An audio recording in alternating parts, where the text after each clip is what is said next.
In this video, we're going to go through the first chapter of the course, Introduction to Numerical Analysis.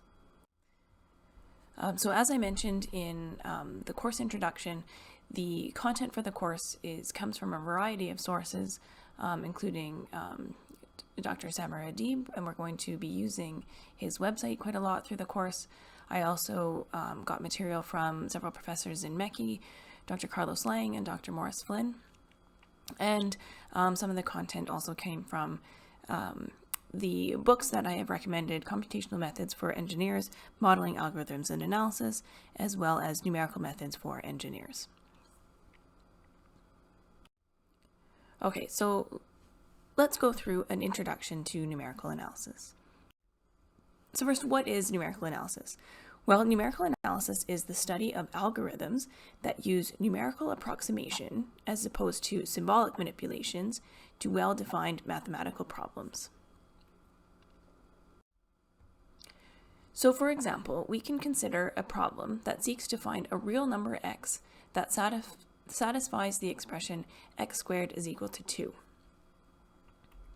So in other words, this problem states that we want to find a real number such that when it is multiplied by itself, the result is equal to 2. So the analytical solution for this problem is that x is equal to plus or minus the square root of 2, where the square root of 2 is an irrational number. Now, geometrically, the square root of 2 is equal to the length of the hypotenuse of a right triangle with the legs equal to 1. But for practical and engineering applications, an approximation in the form of a rational number that is close enough is used instead. So how do we find what this rational number is that's close enough to the irrational number square root of 2? Well, for example, we can use a method called the Babylonian method. So the Babylonian method, we formulate the problem this way. So our problem says that we want to find the value of a number x where x times x is equal to 2. So that means we can write this as x is equal to 2 over x. And then we can add x to both sides. So we can say x plus x is equal to x plus 2 over x, where this x plus x is just 2x, of course. So that means that we can write an expression that says x is equal to x plus 2 over x divided by 2. And this becomes the mathematical model that we want to solve. So now the approximation of our value x is found using an iterative method. So this is our mathematical model, x is equal to x plus 2 over x divided by 2. We can write this as some estimate at iteration n of x. So xn is equal to our previous estimate at iteration n minus 1, so xn minus 1, plus 2 over xn minus 1, all divided by 2. So the first step in any numerical analysis method is to assume something. So if we assume a value, an initial value for x, then we can calculate our updated estimate of x based on this previous estimate, and this can continue on. So first, if we assume a value for our solution, x0 is equal to 1, then we can check, does this satisfy our equation? So is x0 squared equal to 2? Well, no, x0 squared is equal to 1, which is not equal to 2. So then we can improve our estimate using this iterative procedure. So now x1 is equal to our previous estimate, x0, plus 2 over x0 divided by 2, which is equal to 1 plus 2 over 1, all divided by 2, which is equal to 1.5. Now we check x1 squared is equal to 2.25, which is not equal to 2. So we continue on.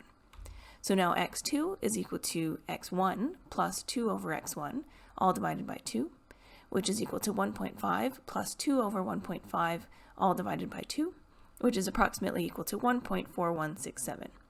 And now we check x2 squared is equal to 2.007, which is not equal to 2. So we can continue on. x3 is equal to x2 plus 2 over x2, all divided by 2, which is equal to 1.4167 plus 2 over 1.4167, all divided by 2, which is approximately equal to 1.41422. And again, we can check. Now x3 squared is equal to 2.00002, which is not equal to 2. So we can continue on. X4 is equal to x3 plus 2 over x3, all divided by 2. So that's equal to 1.41422 plus 2 over 1.41422, all divided by 2. And that's approximately equal to 1.414214. And we can continue on forever this way. What we actually do is stop after reaching a particular precision. So we need to find a measure of the error in our approximate solution at each iteration, and then we stop when we have reached an acceptable level. So for all practical purposes, in this case, we could say that x3 and x4 are very close to each other, to the first 4 decimal places. And the closeness of the two values will be clearly quantified in terms of error measurements, which we'll talk about in the next chapter. So once the two values are close, up to an acceptable level, we can say that convergence has been achieved, and we can stop our iterations. So now we can talk about solving an engineering problem. So one of the first things that you want to do is develop a mathematical model. So we start with a problem definition, and then we use theory and data and our experience and our knowledge to come up with a mathematical model. And then we can use problem-solving tools such as computers, statistics, numerical methods, graphics, etc. to come up with a numeric or a graphic result. And then we can continue on and look at societal inferences or interfaces like scheduling, optimization, communication, public interaction, etc., and implement our solution. So the mathematical model is a formulation or an equation that expresses the essential features of a physical system or process in mathematical terms. It's typically written in some sort of form like this, where you have a dependent variable is equal to some function of independent variables, parameters, and forcing functions, where the dependent variable is a characteristic that usually reflects the behavior or state of the system. The independent variables are usually dimensions such as time or space, along which the system's behavior is being determined. The parameters are reflective of the system's properties or composition, and the forcing functions are external influences acting upon the system. So let's see an example of this. So for example, if we want to find the velocity of a falling parachutist, so we can have this kind of free body diagram of this parachutist with forces acting on it. So Fu is equal to minus CV, which is the upward force of the air resistance proportional to the velocity. Fd is equal to mg, which is the downward pull of gravity. And then we can come up with our mathematical model using Newton's laws. So we know that F is equal to ma. We can rearrange this to say that A is equal to F over m. And we know that A is the time rate of change of the velocity. So we can say that dv by dt is equal to our sum of our forces, which is Fd plus Fu, all divided by m. And plugging in the expressions for the forces that we just talked about, we get that dv by dt is equal to g minus c over m times the velocity v. So this becomes the differential equation that describes the phenomenon of interest, or this is the mathematical model. So we have this mathematical model, and what can we do with it? We want to actually know how this velocity changes over time, so we want to solve this.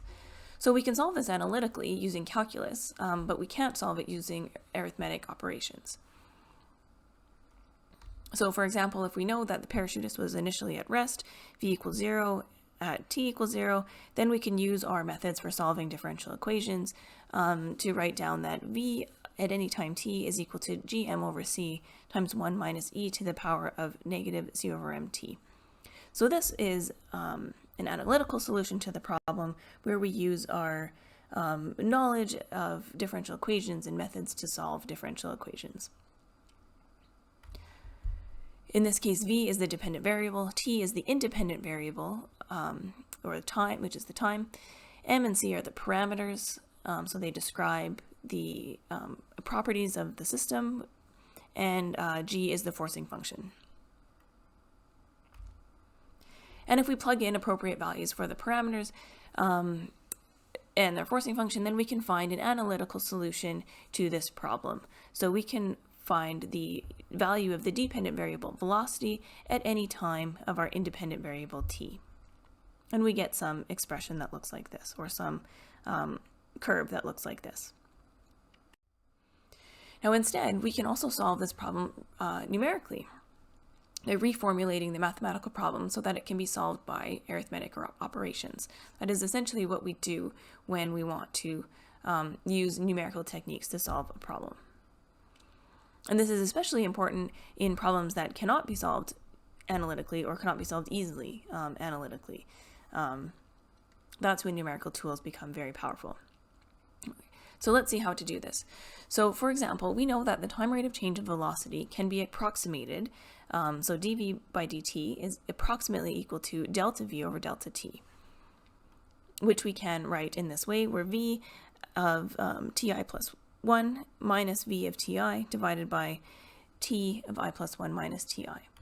So delta v and delta t are the differences in velocity and time over a finite interval. And v of ti is equal to the velocity at time ti, and v of ti plus 1 is equal to the velocity at a later time ti plus 1. Now we have this approximation here because we know that dv by dt is approximately equal to delta v over delta t if delta v and delta t are finite. And where we get the actual equality is when, by the definition of the derivative, that dv by dt is equal to the limit as delta t goes to 0 of delta v over delta t. But in this case, we're using discrete intervals, or finite intervals.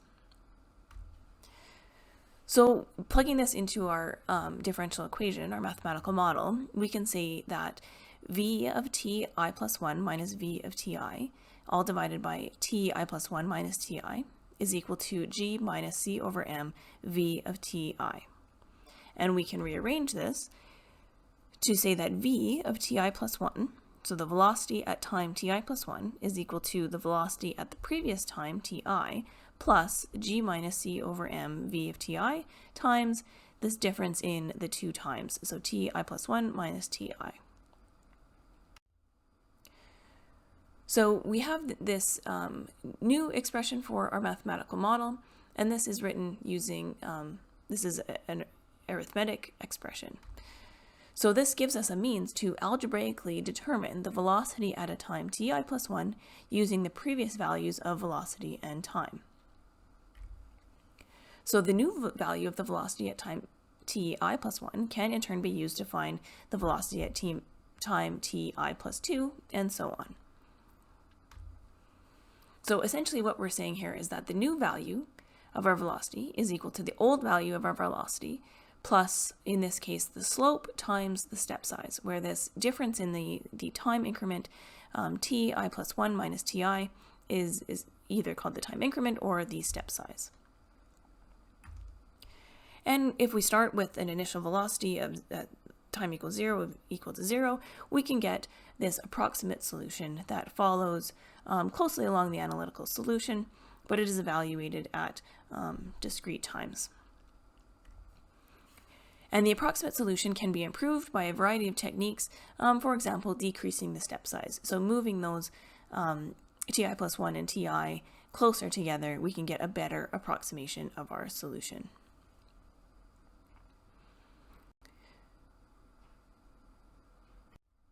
So there are many applications of numerical methods in engineering applications, everything from curve fitting or interpolation to complex finite element analysis and CFD or fluid analysis.